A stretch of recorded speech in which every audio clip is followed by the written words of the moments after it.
Le lanceur d'alerte John Perkins dévoile le secret de l'empire mondial. Depuis la Seconde Guerre mondiale, les États-Unis sont devenus une puissance mondiale. Cela est démontré, entre autres, par le fait que, avec environ 1000 bases, les États-Unis exploitent 95% des bases militaires étrangères dans le monde.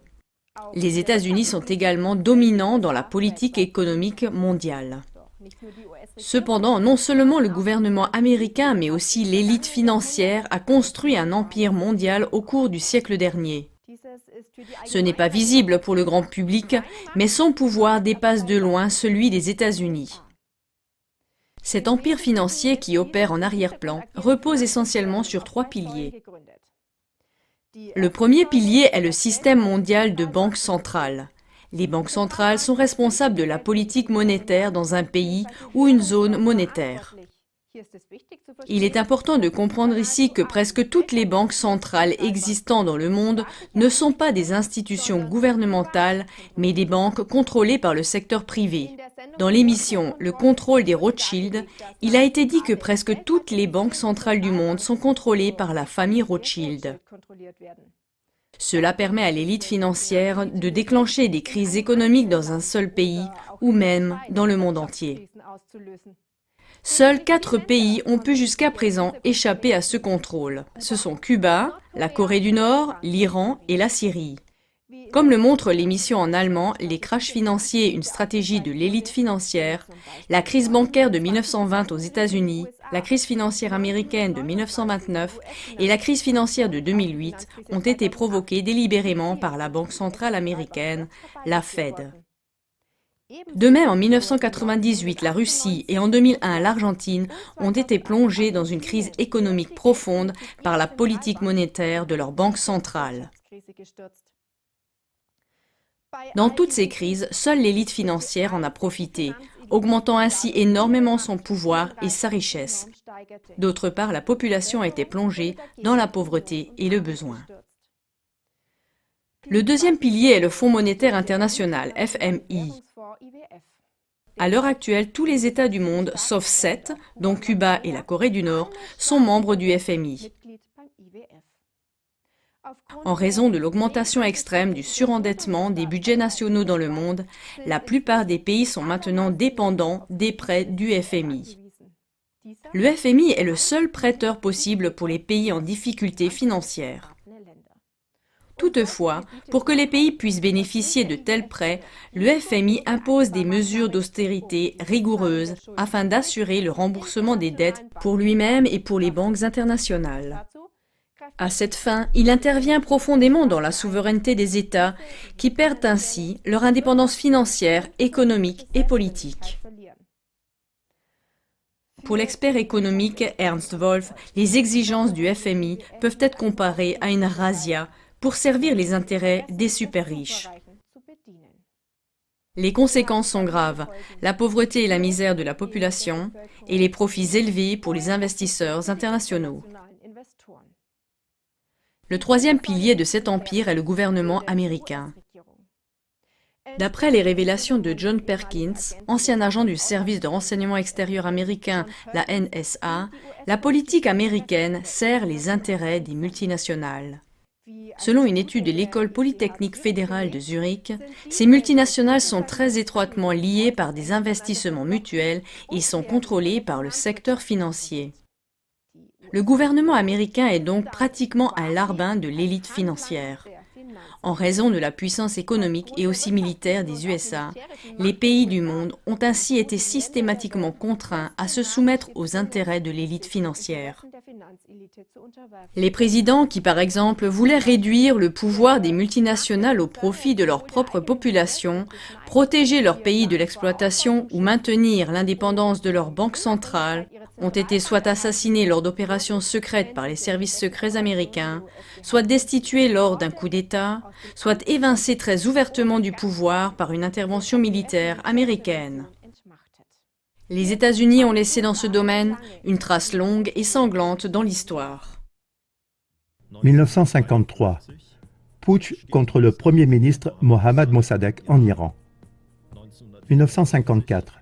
putsch contre le président Jacobo Arbenz Guzman du Guatemala. 1960, assassinat de Patrice Lumumba, Premier ministre du Congo. 1961, tentative d'invasion à Cuba pour renverser le Premier ministre Fidel Castro. 1961, éviction de Congli au Laos. 1963, coup d'État militaire contre Ngo Dinh Diem au Sud-Vietnam. 1963, coup d'État militaire contre le président Juan Bosch en République dominicaine. 1964, coup d'État militaire contre le président João Goulart au Brésil. 1964, putsch contre le président Victor Paz Estenssoro en Bolivie. 1965, putsch contre le président Sukarno en Indonésie. 1966, putsch contre le président Juan Bosch en République dominicaine.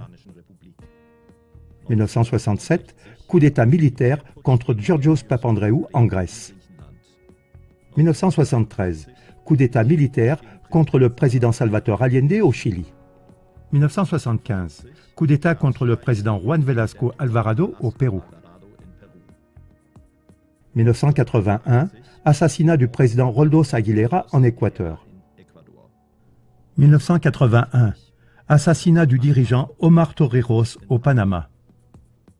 1983, invasion américaine de Grenade après l'assassinat du Premier ministre Maurice Bishop. 1989, invasion du Panama par les États-Unis et destitution du dirigeant Manuel Noriega.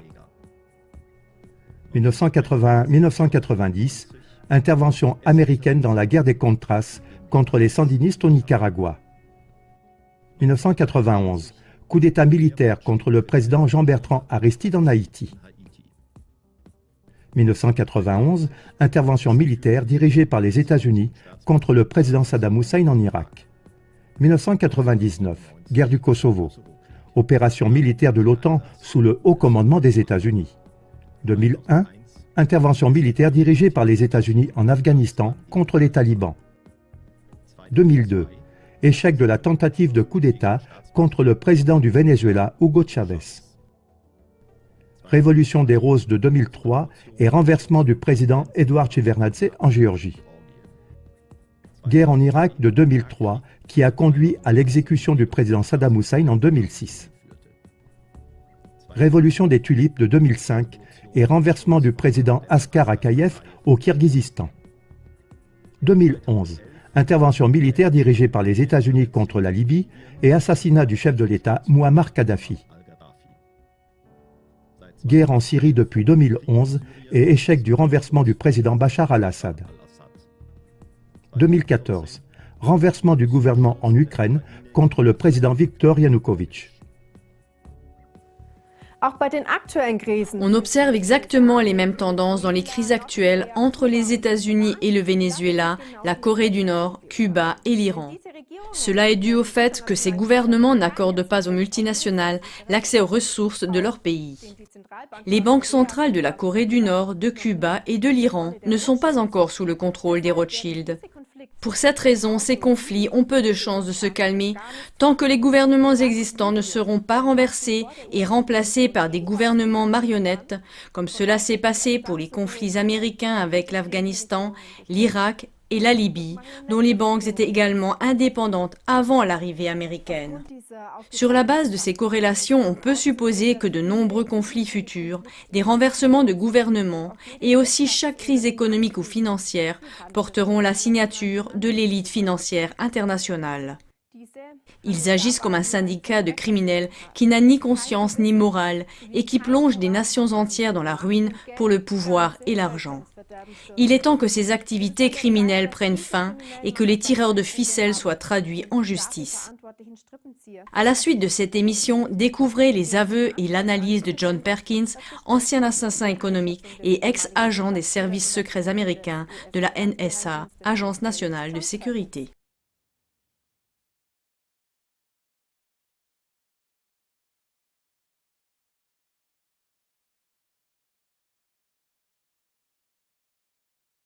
La naissance de l'Economic Killer, en français l'assassin économique.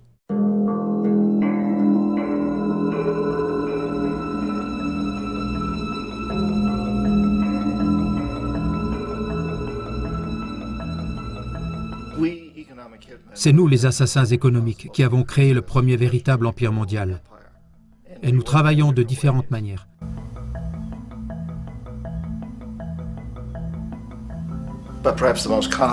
Mais la façon la plus courante est d'identifier un pays qui possède des ressources telles que le pétrole, puis d'organiser un prêt important pour ce pays auprès de la Banque mondiale ou de l'une de ses sociétés sœurs. Mais l'argent ne va pas vraiment dans ce pays. Au lieu de cela, il revient à nos multinationales pour construire des projets d'infrastructure dans ce pays. Des centrales électriques, des parcs industriels, des ports, des choses qui profitent à quelques riches dans ce pays, ainsi qu'à nous multinationales. En réalité, ces services n'aident pas la majorité des gens. Cependant, ces gens, en fait, tout le pays est délaissé. Ils supportent tout seuls l'énorme dette. C'est une dette tellement élevée qu'ils ne peuvent pas la rembourser. Cela fait partie du plan, ils ne peuvent pas la rembourser.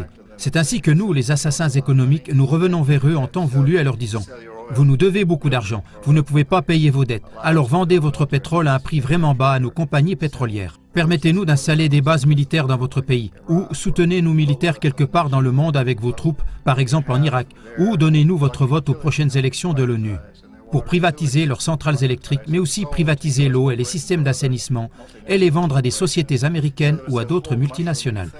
Tout cela est en train de dépasser les limites, et c'est tout à fait typique de la façon dont le FMI et la Banque mondiale fonctionnent. Ils plongent un pays dans la dette, et la dette est si élevée qu'ils ne peuvent pas la rembourser. Ensuite, ils proposent de refinancer ces dettes et de faire payer plus d'intérêts. Et ils exigent ce quid pro quo, c'est-à-dire donnant-donnant, appelé conditionnalité ou bonne gouvernance, ce qui signifie essentiellement que les pays doivent vendre leurs ressources, beaucoup de leurs prestations sociales, des services publics et parfois leurs écoles, leurs prisons, leurs systèmes d'assurance, et cela à des entreprises étrangères. C'est donc une attaque double, triple, quadruple. So it's a double, triple, quadruple whammy. Le premier cas d'un assassin économique date du début des années 50, lorsque le premier ministre Mossadegh a été élu démocratiquement en Iran. Il était l'espoir de la démocratie au Moyen-Orient et à travers le monde. Il a été nommé homme de l'année par le magazine Time. Mais l'une des choses qu'il a soulevées, c'est l'idée que les compagnies pétrolières étrangères devraient payer beaucoup plus d'argent au peuple iranien pour le pétrole qu'elles exportaient de l'Iran et que le peuple iranien en bénéficierait. Étrange politique, bien sûr, nous n'avons pas aimé ça. Mais nous avions peur de faire ce que nous faisions normalement, c'est-à-dire envoyer l'armée dans le pays. Au lieu de cela, nous avons envoyé un seul agent de la CIA, Kermit Roosevelt, un parent de Teddy Roosevelt. Et Kermit y est allé avec quelques millions de dollars et en peu de temps, il a été très actif et très efficace. Il a réussi à faire renverser Mossadegh et pour le remplacer, il a fait venir le Shah, un homme qui a toujours été positif au sujet du pétrole, et ça a été vraiment efficace. And it was extremely effective. Bombs overflow Tehran. Army officers shout that Mossadegh has surrendered and his regime as virtual dictator of Iran is ended. Pictures of the Shah are paraded through the streets as sentiment reverses. Le Shah est le bienvenu à la maison. Aux États-Unis, à Washington, les gens regardaient la chose et disaient « Waouh, c'était facile et bon marché ». C'est ainsi qu'a été créée cette façon de faire, la manipulation des pays et la création d'un empire. Le seul problème avec Roosevelt, c'est que c'était un agent de la CIA et s'il avait été pris, l'impact aurait pu être très grave. La décision de faire appel à des consultants privés a alors été prise très rapidement pour envoyer de l'argent pour la Banque mondiale, le FMI ou n'importe laquelle de ces agences et pour envoyer des gens comme moi qui travaillent pour des entreprises privées. Il n'y a ainsi aucune conséquence pour le gouvernement si nous nous faisons prendre.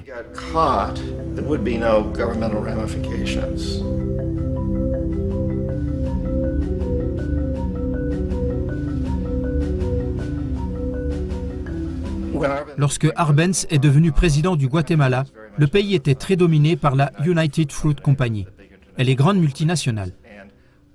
Arbenz a fait campagne avec la promesse « Nous voulons rendre le pays au peuple ». Quand il a pris le pouvoir, il a appliqué des procédures avec lesquelles cela justement devait être mis en pratique, de redonner aux citoyens la possession des terres.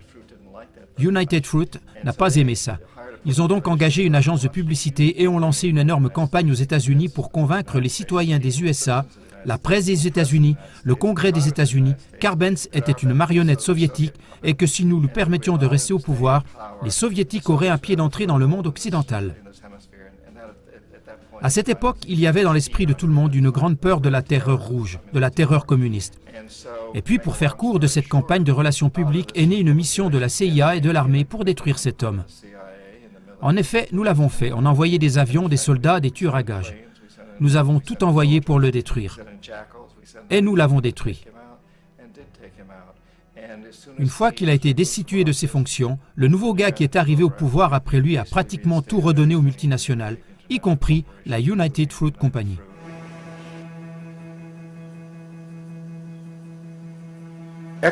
L'Équateur a été gouverné pendant de nombreuses années par des dictateurs amis des États-Unis, souvent très brutaux. Ensuite, il a été décidé qu'il voulait une véritable élection démocratique. Jaime Roldos s'est présenté aux élections et a déclaré que son principal objectif en tant que président était de veiller à ce que les ressources de l'Équateur soient utilisées pour aider le peuple. Et il a remporté les élections à une écrasante majorité, avec plus de voix que quiconque jamais élu en Équateur. Il a commencé à introduire des directives pour s'assurer que les profits du pétrole aident le peuple. Eh bien, on n'aimait pas ça aux États-Unis. J'ai été envoyé comme l'un des nombreux assassins économiques pour changer Roldos, pour le corrompre, pour le faire changer d'avis, pour lui faire savoir « Jamais, très bien, tu sais quoi faire. Tu peux devenir riche, toi et ta famille, si tu joues le jeu. Mais si tu continues avec la politique que tu as promise, tu vas disparaître. » Il ne voulait rien entendre. Il a été assassiné. Après que son avion s'est écrasé, toute la zone a été bouclée. Les seules personnes autorisées à s'y rendre provenaient d'une base militaire américaine voisine et de l'armée équatorienne.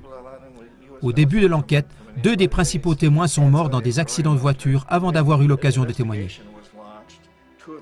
Beaucoup de choses très étranges se sont produites en rapport avec le meurtre de Jaime Roldos. Comme la plupart des personnes qui ont étudié l'affaire en profondeur, je n'avais absolument aucun doute qu'il s'agissait d'un meurtre. Et bien sûr, dans la position en tant que economic killer, je m'étais toujours attendu à ce qu'il arrive quelque chose à Jaime.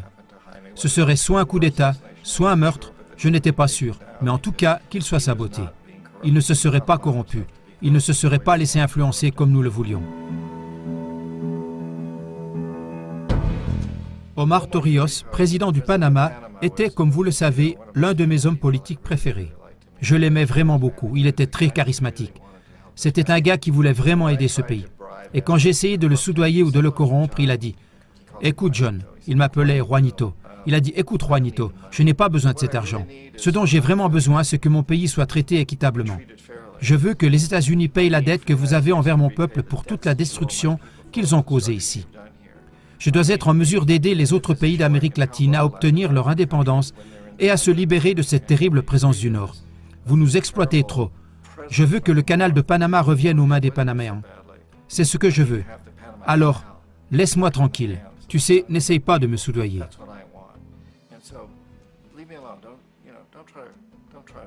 C'était en 1981, et en mai, Jaime Roldos a été assassiné.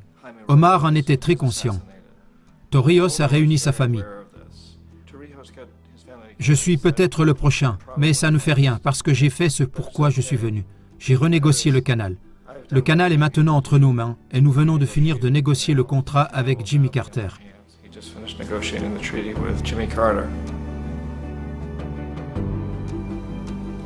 En juin de la même année, seulement quelques mois plus tard, il est également mort dans un accident d'avion, ce qui, et ça ne fait aucun doute, a été perpétré par les tueurs à gages payés par la CIA. Il existe de nombreuses preuves qu'un des gardes du corps de Torrijos lui a remis un magnétophone à cassette, un petit magnétophone à cassette contenant une bombe, au dernier moment lorsqu'il est monté dans l'avion.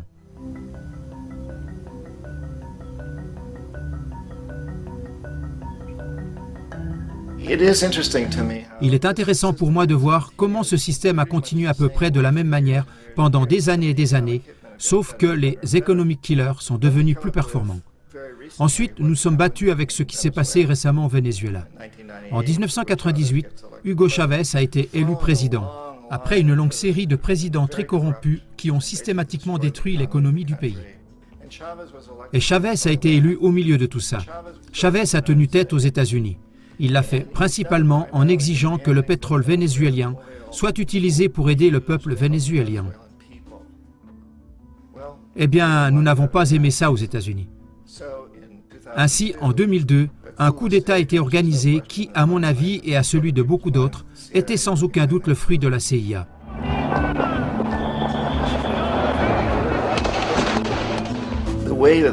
La façon dont ce coup d'État a été fomenté reflète très bien ce que Kermit Roosevelt avait fait en Iran. Payer des gens pour descendre dans la rue, pour se soulever, pour protester, pour dire que Chavez était très impopulaire.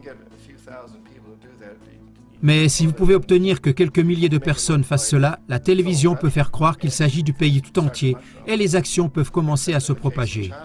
Sauf dans le cas de Chavez. Il a été assez rusé et le peuple s'est tenu derrière lui avec une telle conviction qu'ils ont surmonté tout cela.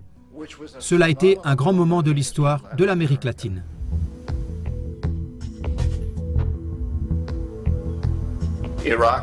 L'Irak est en effet un exemple parfait du fonctionnement de l'ensemble du système. Nous, les economic killers, sommes la première ligne de défense. Nous entrons, nous essayons de corrompre le gouvernement et de lui faire accepter ces énormes prêts que nous utilisons ensuite comme levier pour le contrôler de manière systématique. Si nous échouons comme j'ai échoué au Panama avec Omar Torrijos et en Équateur avec Jaime Roldos, des hommes qui refusent d'être corrompus, alors notre deuxième ligne de défense consiste à envoyer des tueurs à gages. Et les tueurs à gages soit renversent le gouvernement, soit ils tuent. Et lorsque cela se produit, un nouveau gouvernement prend sa place. Et mon gars, ils obéiront parce que le prochain président sait ce qui arrivera s'il ne le fait pas. Dans le cas de l'Irak, ces deux mesures ont échoué. Les economic killers n'ont pas pu atteindre Saddam Hussein. Nous nous sommes donné beaucoup de peine pour lui faire accepter un accord très semblable à celui que la dynastie saoudienne avait accepté en Arabie Saoudite. Mais il n'a pas accepté, et donc les tueurs sont venus pour l'assassiner. Mais ils n'ont pas pu parce que sa garde était très efficace. Après tout, il avait autrefois travaillé pour la CIA. Il avait été engagé pour assassiner un ancien président d'Irak et avait échoué. Mais il connaissait le système. Alors, en 1991, nous avons envoyé l'armée. Et nous avons détruit l'armée irakienne. À ce moment-là, nous avons présumé que Saddam Hussein se raviserait. On aurait pu le faire tuer à ce moment-là, bien sûr. Mais nous ne voulions pas. C'est le genre d'homme fort que nous apprécions. Il contrôle ses citoyens. Nous pensions qu'il pouvait contrôler les Kurdes, maintenir les Iraniens à l'intérieur de leurs frontières et continuer à extraire du pétrole pour nous. Et nous présumions que lorsque nous aurions détruit son armée, il se raviserait. Mais les economic killers sont revenus dans les années 90 sans succès.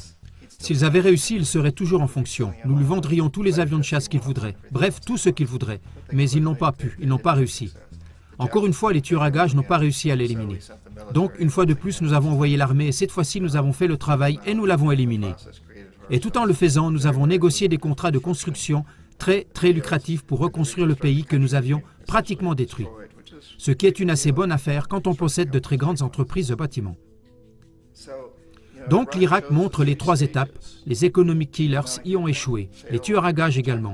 Et comme dernière mesure, on a envoyé l'armée. Et de cette façon, nous avons créé un véritable empire, mais nous l'avons fait très secrètement. C'est secret. Tous les empires du passé ont été créés avec l'aide des militaires et tout le monde savait que c'est eux qui les bâtissaient. Les Britanniques savaient qu'ils le bâtissaient. Les Français, les Allemands, les Romains, les Grecs, et ils en étaient fiers. Ils ont toujours eu un prétexte, comme propager la civilisation, propager une religion, quelque chose comme ça. Mais ils savaient qu'ils le faisaient, pas nous. La majorité des gens aux États-Unis d'Amérique ignorent combien nous profitons des avantages de l'empire secret et qu'il y a aujourd'hui plus d'esclaves dans le monde que jamais auparavant.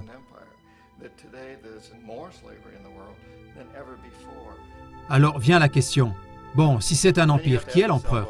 Manifestement, nos présidents des États-Unis ne sont pas des empereurs. Un empereur est une personne qui n'a pas été élue, qui n'a pas de mandat limité et qui n'est pratiquement responsable devant personne. Donc, on ne peut pas mettre nos présidents dans cette catégorie. Mais nous avons ce que je considère comme l'équivalent d'un empereur. Et c'est ce que j'appelle la corporatocratie, l'enchevêtrement des multinationales et de la politique, c'est-à-dire la domination par les multinationales. La corporatocratie est le groupe de personnes qui dirigent nos plus grandes multinationales. Elles se comportent vraiment comme les dirigeants de cet empire. Elles contrôlent nos médias, soit en les possédant directement, soit par la publicité. Elles contrôlent la plupart de nos politiciens parce qu'elles financent leurs campagnes électorales, soit par l'intermédiaire des multinationales, soit par des dons privés provenant de ces entreprises. Ils ne sont pas élus, ils n'ont pas de durée de mandat limitée. Elles ne sont responsables devant personne. Et au sommet de la corporatocratie, on ne peut pas dire avec certitude si la personne travaille pour une multinationale privée ou pour le gouvernement parce qu'elle change constamment. Donc vous avez un type qui est le président d'une grosse entreprise de construction comme Halliburton. Et la minute suivante, il est vice-président des États-Unis. ou le président qui était dans le secteur du pétrole. Et c'est la vérité, que vous mettiez des démocrates ou des républicains en fonction. Vous avez ce va-et-vient comme à travers une porte tournante. Et d'une certaine façon, notre gouvernement est invisible la plupart du temps. Et les stratégies sont mises en œuvre par nos sociétés à un niveau ou à un autre. Les stratégies du gouvernement sont pratiquement guidées par les entreprises. Et ensuite, elles sont présentées au gouvernement et deviennent des lois gouvernementales. C'est une relation très intime. Ce n'est pas une théorie de conspiration ou autre. Ces gens n'ont pas besoin de se réunir ou de planifier les choses qu'ils veulent faire.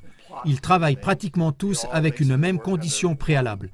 Et c'est qu'ils doivent maximiser leurs profits. Et ce, sans tenir compte des coûts sociaux et environnementaux.